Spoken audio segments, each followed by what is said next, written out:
16th place. Okay, so I basically need to start talking about Fulham again because it is Fulham. I put 16th place Fulham. Fulham fans as well. Do you actually think you guys will stay up? Be honest as well. You know, yeah, Fulham. I mean, like we've gone through it already. I'll keep this short and sweet, but you know, I wanna compare them to Sheffield United. So when they first came up so not last season, but the season before, obviously 105 million. They spent a lot of signings. Yeah. They kind of put them into the starting 11 straight away, you know, and did it work? No, you know, there's literally these players are playing with each other, and they've just met each other less than a few weeks ago before that season even started. If you compare it to Sheffield United, they made signings last season going into the 1920 season, but only 2 started in the first game of that season. And I mean, they got a 1-1 draw against Bournemouth, you know, so only 2 of their signings started in that game. And Fulham are starting with, you know, players making Fulham, you know, I hope this time round in this Fulham debut they don't sign and they don't go crazy. They keep who they have. They stay with the players who know each other, who can play football. Which I think is particularly important actually at the moment because they've had a lot less pre-season, obviously due to what's going on. So they don't have the time to gel at all, really. So I think it's very important to keep that kind of core group. You can add some quality in, which obviously everyone does, but you don't have that time to embed these new players. So I think it's very important. Definitely. And I mean, as well as that, you know, I don't think they need to change anything formation-wise. They look good there. They've got Anthony Robinson, left back from Wigan, who was a potential. He certainly got potential. Like you said, Lamina. I thought it's a great, sensible signing with Lamina. It's you know, I think they know what they're going to get there. I definitely think they're stronger in the attack than the defence side of things. Mitrovic obviously scoring goals last season, and that's great in the attacking side of things. But you look at I think the defence is strong enough. But Rodak, the goalkeeper, you know, never played a Premier League game. It's big for him. He's got tough shoes to follow with some of the previous Fulham keepers. But I just hope he does well and keeps the club up. But yeah, I definitely think they'll finish. I've got a feeling they'll finish 16th place next season. And yeah, I think Alexander Mitrovic will try and tear up the lead. You know, 26 goals, like we said last season in the EFL. Yeah, I mean, not a lot of players do transfer that form from Championship to Premier League. I mean, we had that with Pukki. A lot of people were very surprised last season that Pukki, when he first started scoring goals, that he was doing as well or better than he did in the Championship. Obviously, problem that we had with him is that tailed off fairly quickly. Like after January, it was very dry. It was very dry. Yeah. I mean, obviously, we had problems generally as a club. We didn't score a goal for ages. When Antonio came and scored 4 goals against us, that was more goals that we'd scored all year. Made Antonio look like Messi, you know, and he may soon be a Premier League player. Who knows, you know? Yeah. So 16th place for them. I think they'll just survive, and I think Scott Parker, right man for the job. Let's just see what he can do, you know. You know, there's big grounds and big steps for Fulham to take, but yeah, 16th. Well, this is making the start of this video very boring, but I've got 16th Newcastle. Fair enough. Sorry, we'll make this short and sweet. Get on to the interesting teams. So yeah, I think, to be honest, if it wasn't for their history, I probably would relegate them, and obviously you're not going to stay in the league just because of your history and being a big club. Newcastle wasn't that long ago. They did go down to the Championship. What I see happening, which is why I asked about if you think Steve Bruce will leave earlier, is I think there's a lot of hype over Steve Bruce, and when he was first came in as a manager, everyone was really annoyed about it. And then he actually did okay, so people are quite high-spirited about him. I think that optimism's going to go fairly quickly, and I think it's going to be a bit of a train wreck. True. And maybe halfway through the season, maybe before, maybe after that, I think there's going to be a new manager that comes in. And as we've seen so often with Newcastle, I think that lift of a new manager will come in and will just save them for just another season, and then they've got to look next season to try and do something again. They don't have the goals at all. Dwight Gale was their top goal scorer with 4 goals. That's abysmal for a Premier League team. That is horrific, absolutely horrific. And as you said earlier with Joe Linton, it's just mental how you can spend, what do you say, 40 million I don't even want to learn Newcastle fans, but I think it was 40 million and That's played all ridiculous. 38 games last season, 2 goals. It's just mental. I think what I would say is, from a buying point of view from the club, why I wouldn't get him. I think he did really well his previous season in Germany with Hoffenheim, but that's one season. And you can't do that, especially in a foreign league as well. There's so much. The English league is so different to the German league, and so often players do come over from Germany and do really well, and it happens all the time. We've got quite a good link now with Germany, with players coming and going either way. Definitely with Norwich, yeah. But I just think, no, I don't see why they made that decision and to put such a big price tag on him. It was massive, yeah. Personally, I do hope that he comes good for a personal point of view for him. But even if he does and pulls something out of the bag, I can't see him pulling them any higher up the table any better for me. No. I think 16th it's probably the best case scenario, actually. Definitely. Worst case, they could go down.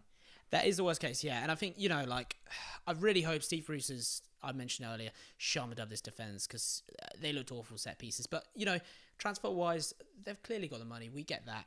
And last season, signed Andy Carroll. I get he's an ex-player. Everyone loves him at Newcastle. I think he's definitely worth talking about if you're a Newcastle fan. But it's such a desperate move, though, isn't it? It's a desperate move, and it's a waste of someone on board. Yeah, you can tell that they were losing the fan base, and they just thought, okay, we'll get someone back that you used to like. Andy Carroll, he's far past his best. Yeah, definitely. He didn't really do much at Liverpool, did he? No. And then came to West Ham, and again the fans liked him, and he was good for a header or two or something like that. But he doesn't have consecutive goals. He's not got that really in his locker. No, yeah, definitely. I think it's a waste of signing, and obviously you guys tell us what you think down below as well with that. Alright, so 15th. Alright. Who you got, Rob? 15th place. Who have I got?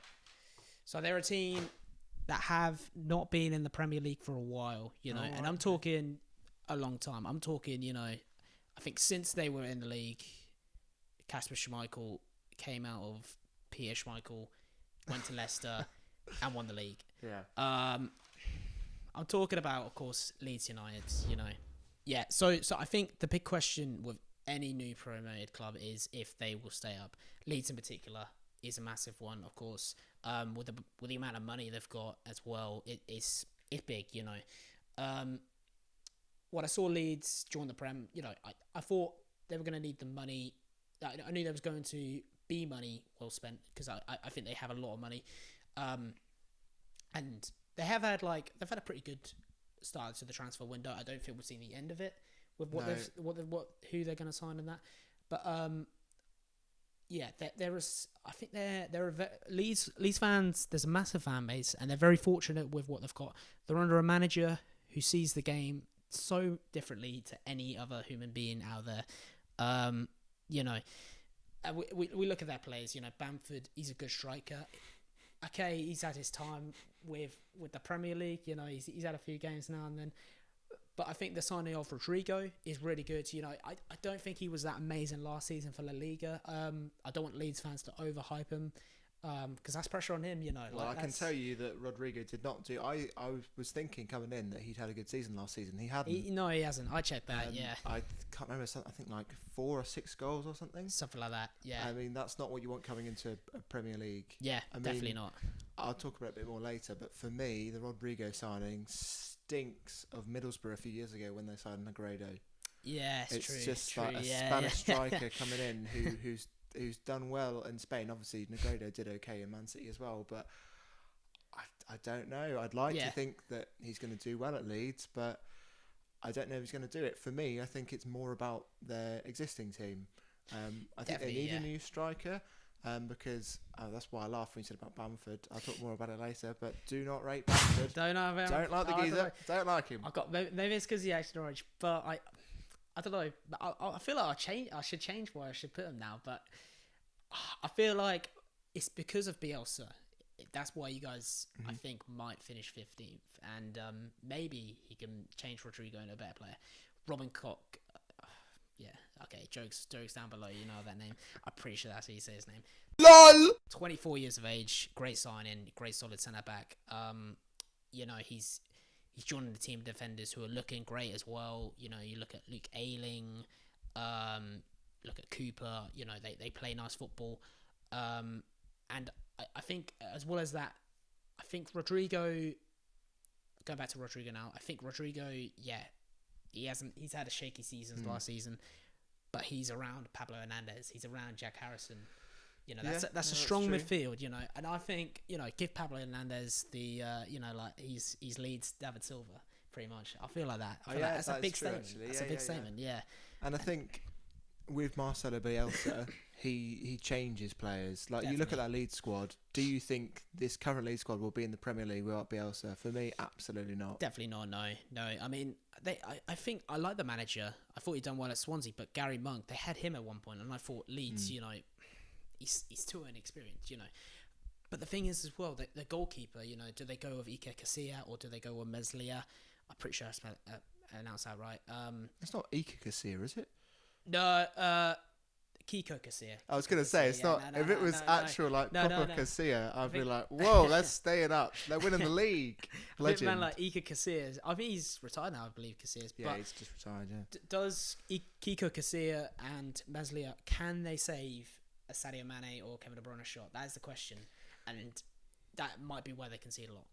Well, it'll be up to the defence as well, I think. I think you were talking about Robin Koch earlier. I think it's important they had to get him in because they had White last season, who's one of their best players, and White's just, I'll speak about this more later, has just gone back to Brighton.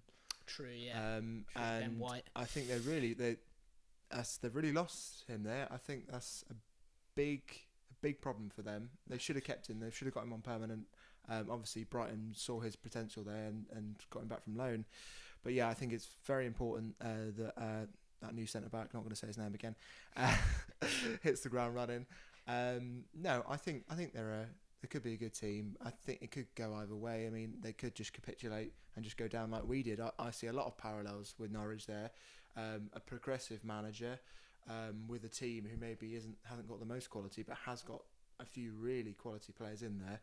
And when they're together, they work really well. But then coming into the Premier League, when you've got such high quality and your high quality players, which you thought were high quality, don't match up to the likes of Kevin De Bruyne, Mohamed Salah, all those amazing players. Definitely but not. No, yeah. I don't know. Maybe Bielsa can do it. It's hard, yeah. And as well as that, you know, just finishing off as well. I should probably mention this and ask you about Fulham and Leeds, and of course West Brom. That transitional period of getting used to VAR. We know how frustrating that is. Yes, as Norwich fans. Everyone knows that, though. Yeah. Everyone. It's been awful. I mean, I'm hoping that this long period that they had to look at VAR, I hope they did something, because there's so many bad decisions. Hopefully. So many bad decisions, and it's angered so many people. The pundits, you can see many videos on Sky Sports or BT of the pundits getting really angry about it. Yeah. But no, yeah, they need to sort out, and it is actually quite a big transition for Championship clubs. I think it's definitely now. We certainly had it with Norwich. Yeah, it's not even from a football sense, from a fan sense. When you're at the game, it's awful. It's that waiting. It's that with our big screen as well. Yeah. You're like, waiting for it to come round. Yeah. And you see, no goal. You know, it just takes so long. As soon as VAR happens, I'll go down to the bar and get a beer and a hot dog. You might as well. Just because of that, yeah. It takes so long, and they need to. I mean, this is digressing slightly, but they do need to try and sort that system out and just make it shorter, or at least let the fans know what's going on. Definitely. I think it would be good to get the system from rugby and let the ref have a microphone. Yeah, I like that. Yeah. So we can actually, so there's just a bit more transparency.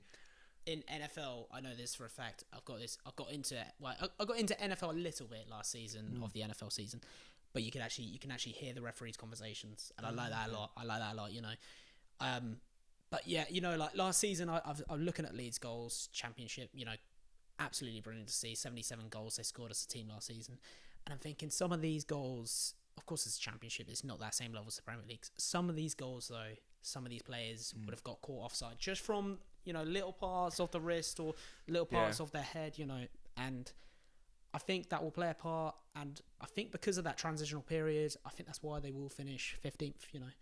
All right, so Callum, 15th place. Right, so I've gone for Burnley. Burnley, no, fair enough. Yeah, so I think actually they've done really well over the last few years. That's fair. Burnley fans will like me more in this video. Yeah, I mean they've become a stalwart of the Premier League, really, which no one would have thought when they first got promoted. Definitely not. No. Burnley fans aren't going to like you now. I don't like them, not anymore. I don't know, not the fans. Don't worry, I like you. You're fine people, I'm sure. But I don't know, I'm just fed up with the way they play. Nah, that's fair. I think just as a Norwich fan, we tried to play such progressive football last season.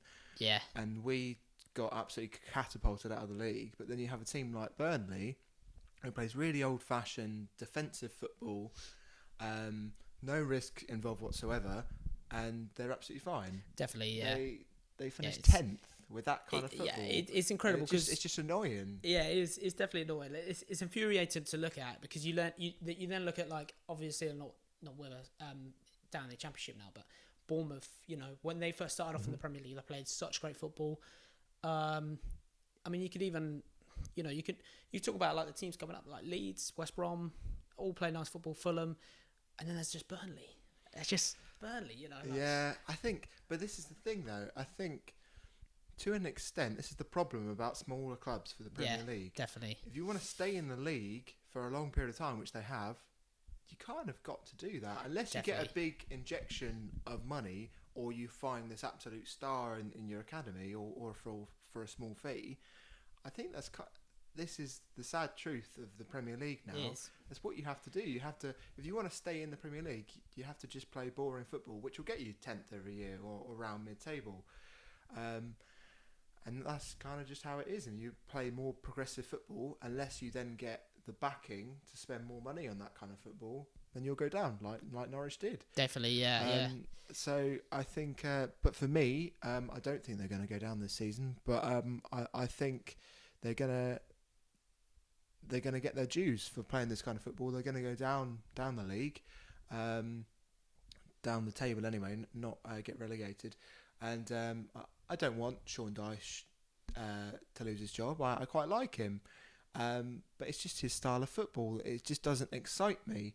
Whereas teams below him, below that team, will excite me more, even though they're getting less points. And a player which has really been kind of congratulated for how well he did last season and previous seasons is Nick Pope. And I think he is a brilliant keeper, don't get me wrong, but I think so much of his success is due to the way they play. Definitely. They're a very defensive-minded team, so he's going to be having to save less. I mean, still, I think he made something like, off the top of my head, about 120 saves still. I think it's something like that, yeah. He did brilliantly well.